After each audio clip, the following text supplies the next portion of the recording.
تتحدث عن الصحراء المغربية التي يريد فصلها عن مغربها، وأنت تونسي المفروض أن يكون لك موقف مشرف في هذا الجانب، لكنك خذلت من تصفهم إخوانك ووصفت نفسك بالمثقف. ولا أدري كيف لإنسان مثقف لا يدرك أن الصحراء مغربية.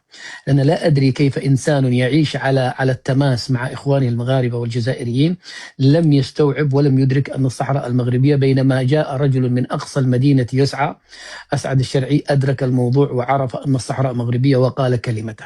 إذا كانت ثقافتكم وأنتم لم تدركوا إلى حد الآن مغربية الصحراء، ولم تدرك إلى حد الآن خطورة المشروع العسكري الذي تقوده الجزائر والذي هدفه تمزيق المغرب الإسلامي الكبير، وأنا لا أسميه مغربا عربيا لأن في أمازيغ، إذن أنت لست مثقف.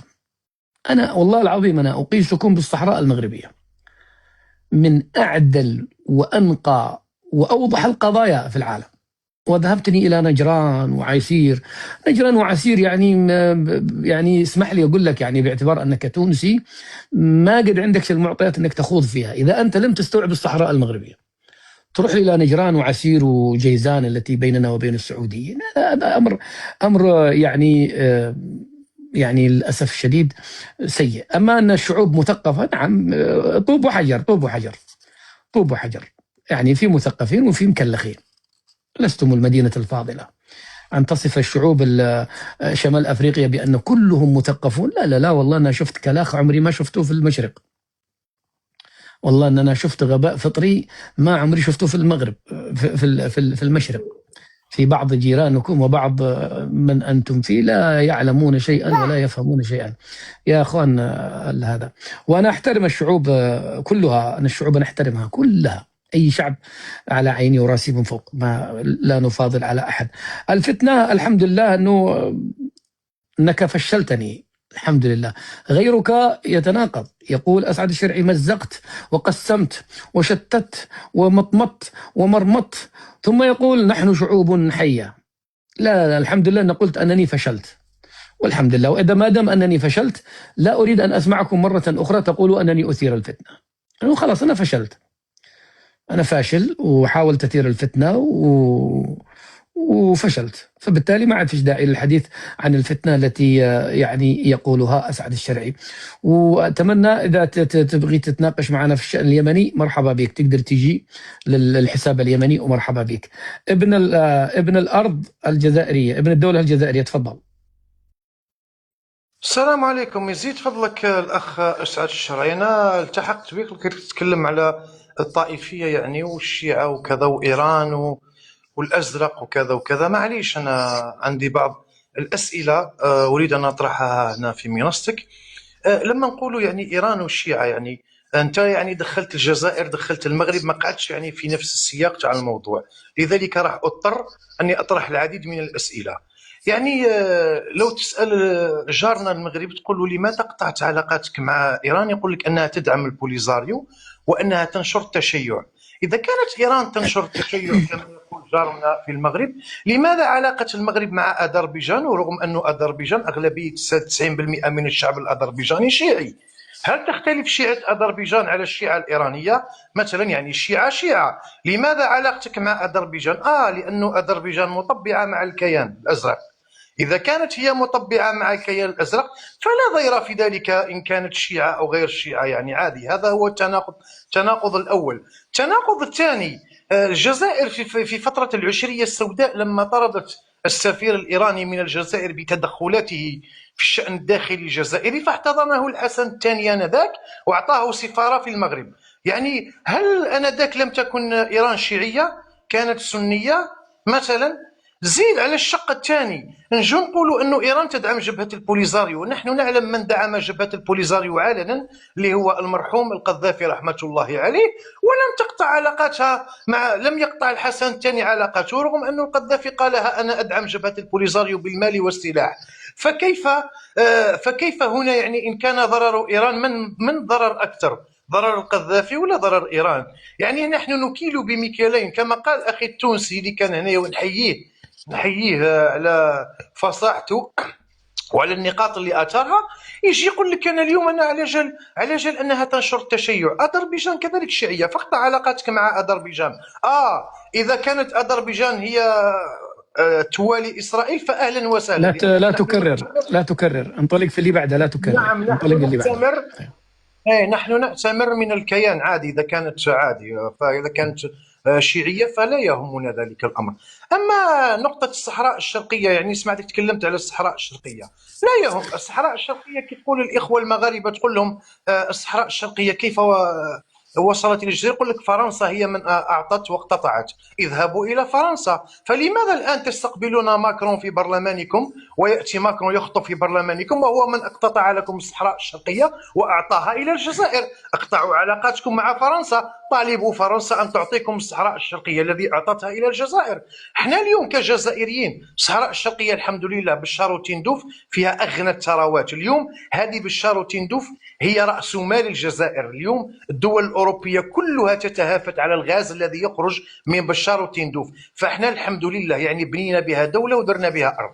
واحنا بحكم مركزنا في شمال إفريقيا وقوتنا العسكرية، من أراد أن يأخذ الصحراء وإذ كان لديه شبر لدى الشعب الجزائري أو لدى الأرض الجزائرية فليتفضل.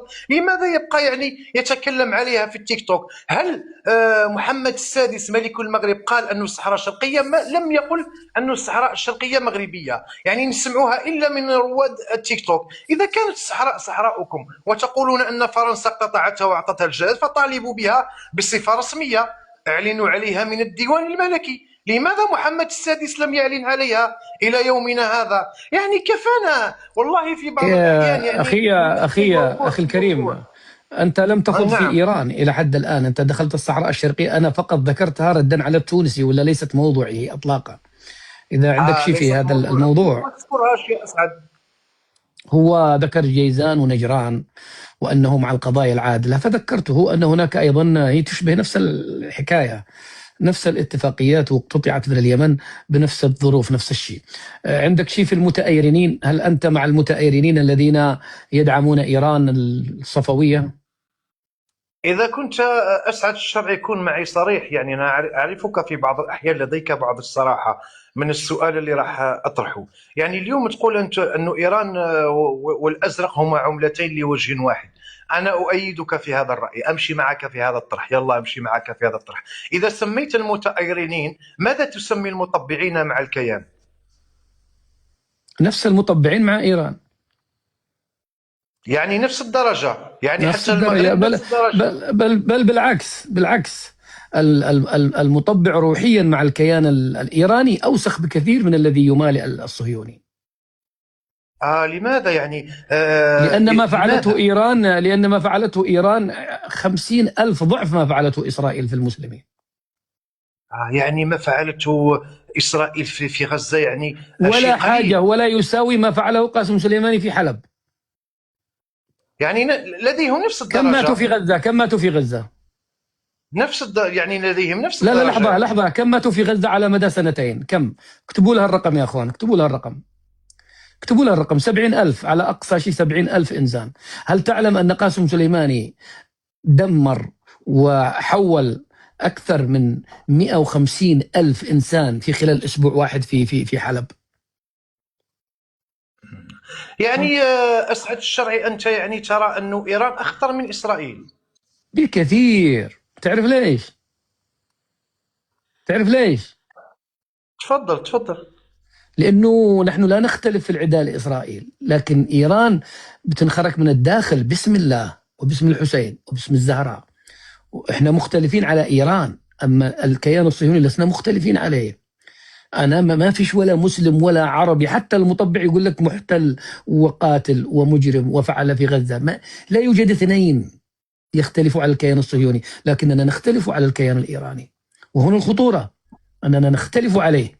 ولذلك أنا قلت لك إسرائيل توحدنا أكثر من إيران. ولذلك أنا أتمنى أن تنتصر إيران على أن تنتصر إسرائيل على إيران أفضل من أن تصر إيران على إسرائيل. هذا في صالحنا. لدي سؤالين لكي لا أطيل على إخوة في الجلسة. يعني اللايف معليش المد الرأي تاعي. لحظة، انتظري يا أختي، في ناس قبلك، انتظري. أيوة. أردتك أن تجيبني أسعد الشرعي، يعني الشيعة أخطر من إسرائيل، يعني لماذا المغرب يعني لديه علاقات مع أذربيجان؟ ورجعت للمغرب، رجعت للمغرب أنت. سؤال يعني إذا قدرت تجيبني عليه، لماذا؟ حاضر، أنا سجلت لك، سأجيبك. إيش السؤال الثالث؟ ولما تقول أنت أسعد الشرعي أنه الكيان الأسود والكيان الأزرق، يلا نحن أهل السنة في واد في الوسط ما بين نارين، ما هو الحل أسعد الشرعي؟ ما هو الحل الذي عند أسعد الشرعي؟ شكرا لك. وإن شاء الله تجاوبني على أذربيجان. حاضر أنا بجاوبك. أول واحدة هي الأولى أذربيجان. هو شوف يا أخي، غلق الميكروفون. هي هذا المشكلة. تعرف ما هي مشكلتكم أنتم إخواننا في الجزائر الذين تميلون إلى إيران؟ وكل المتأيرنين للأسف، حتى للقلة القليلة الشردمة القليلة اللي في المغرب الذين يتأيرنون ويميلون إلى إيران، وكذلك إخواننا في تونس، بعض التوانسة وبعض كل من يطبل لإيران اليوم. أنتم تغفلون أن إيران لها مشروع بحاجة اسمه مشروع ذو وجهين. وجه هو مشروع فارسي، شوف، عرقي، امتطوا صهوة التشيع وركبوا على أبي بكر وعمر وعثمان وعلي وعائشة، وركبوا هذا وأغلفوه بالدين واستغلوا من سذاجة الشيعة. أذربيجان لا مشروع لها. يا صاحبي الله يهديك، كيف تقارن؟ كيف سمحت نفسك أن تضع مثل هذا السؤال الغير منطقي أصلا؟ هذا إذا أنا لا أعلم هل للمغرب علاقة بأذربيجان أم لا، لكن أذربيجان شيعية لكن ليس لها مشروع. شيعة طائفة، مثل ما هو عندك طائفة يهودية، طائفة شيعية، طائفة درزية، لكن أن تقارنها بإيران الذي لها مشروع ومعلن اسمه تصدير الثورة والتوسع الفارسي. وأزيدك من الشعر بيت أنهم يعتبرون أن هذا الخليج العربي خليجا فارسيا، وأن هذه مكة والمدينة التي نحن نحج فيها، أنتم قد عندكم مكة في الجزائر ما تحتاجوا للسعودية، هذه لا تساوي شيء أمام كربلاء. تقارن لي دولة استعمارية توسعية لديها مشروع. لو سمحت يا أخي، لو سمحت اسمحني يا أخي، أنا نزلتك لأنك فتحت الميكروفون وأنا أتحدث، وهذا غير مقبول. يعني أن تساوي دولة صاحبة مشروع فارسي توسعي استعماري عسكري وتوسعت بالفعل، وذهبت إلى اليمن وذهبت إلى سوريا وذهبت إلى العراق وذهبت إلى لبنان وباغية تدخل على الخليج، وتساويها بأذربيجان. هنا يا أخي ينبغي أن نتوقف. ما أقدرش أقول لك. وعلى هذا الأساس أنا أكلمك على لماذا تقيم المغرب علاقات. العلاقات السياسية شيء، والتمالئ مع المشروع الطائفي شيء آخر. حتى أنه بما أنه العلاقات مع إسرائيل لا تعني الصهيونة، والعلاقات مع إيران السياسية لا تعني الأريانا.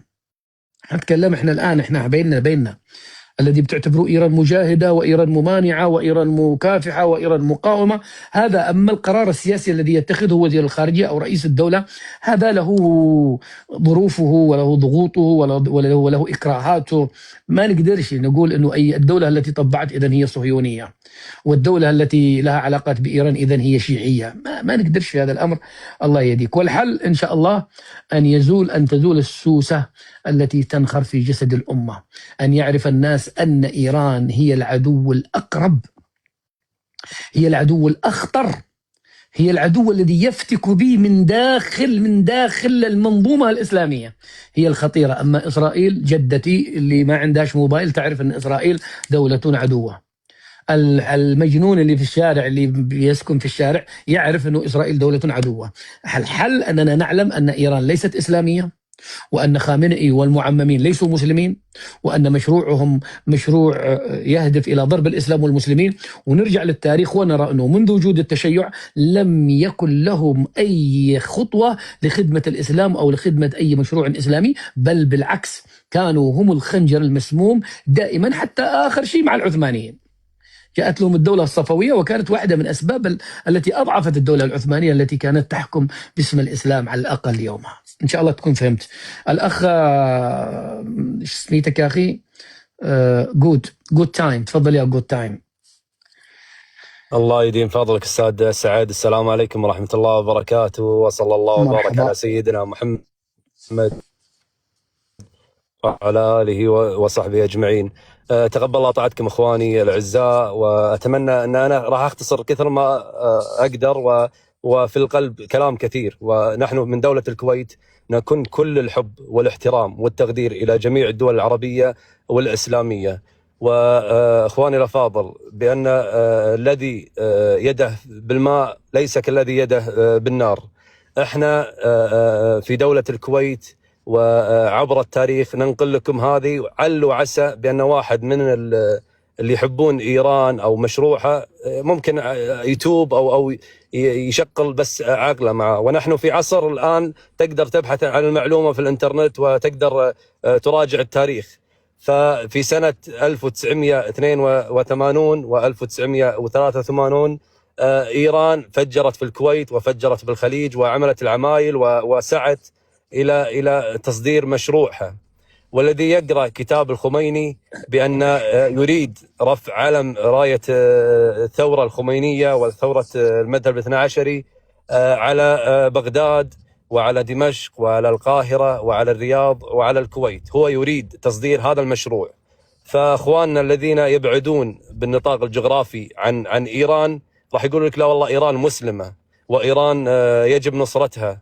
السادة الفاضل، هم يخيرونك ما بين المنافق والكافر، كلهم أعداء، كلهم ضرر لنا. وأنا عندي عدوي الكيان، ونحن في الكويت لسنا مطبعين لا مع الكيان ولا نعترف فيه. وإيران كذلك، إيران تلبس شعار بأنها مسلمة وتخفي داخلها أيديولوجية الإرهاب ومسألة دعم الميليشيات وزعزعة الأمن. ولنا تجارب كثيرة يا أخواني، وابحثوا بأن الله يرحم الشيخ جابر الأحمد الصباح فجروا موكبة وعملوا العمائل لأن وقفنا مع العراق العربي ضد إيران. في أستاذ أسعد في أمور كثيرة تخفي عن إخواننا في شمال المغرب العربي. هم وأنا أؤمن بأن الإنسان عدو ما يجهل. هم يجهلون بأن إيران تصدر أجندات وتسوي أمور كثيرة عل وعسى. طبعا احنا ما نظلم نفسنا، في جزائريين كثار مع السعودية ومع إخوانهم العرب، وفي كذلك بالدول الأخرى. بس يطلع لي جزائري يقول أنا مع إيران لأنها تضرب الكيان. ما إيران ضربتنا احنا قبل الكيان وفجرت فينا احنا قبل الكيان، وكانوا يؤيدونها يومها. والله يا أستاذ أسعد، هذولا أنا أرأف عليهم أخوي أسعد، وأتكلم من باب أنهم هم جاهلين بما تفعل إيران في مناطقنا، ونبين للإخوان. طيب، بما أنك خليج كويتي، والكويت عزيزة علينا كثيرا، خصوصا نحن أهل اليمن. الله يحفظكم ويحفظ اليمن الحبيب. طبعا، لأن أنا درست في جامعة صنعاء التي بنتها الكويت، والثانوية درستها في مدرسة الكويت. ولان بصمة الكويت فينا كيمنيين ما نقدرش ننكرها أبدا. أنتم عندكم نسبة الشيعة كم في الكويت؟ كم من السكان؟ والله يا أستاذ أسعد ما تحضرني، لكن يعني تتراوح. النصف؟ لا أقل من نصف في قليل. احنا أستاذ أسعد مو مشكلتنا الشيعة، هي الفكرة اللي وصلت لهم بأن احنا ضد الشيعة. لا، بالكويت من قبل لا ليس الشيعة، نحن ضد الشيعة الذين ولاؤهم لإيران. احنا ضد الافكار اخوي الاسعد عشان نوضح للاخوان.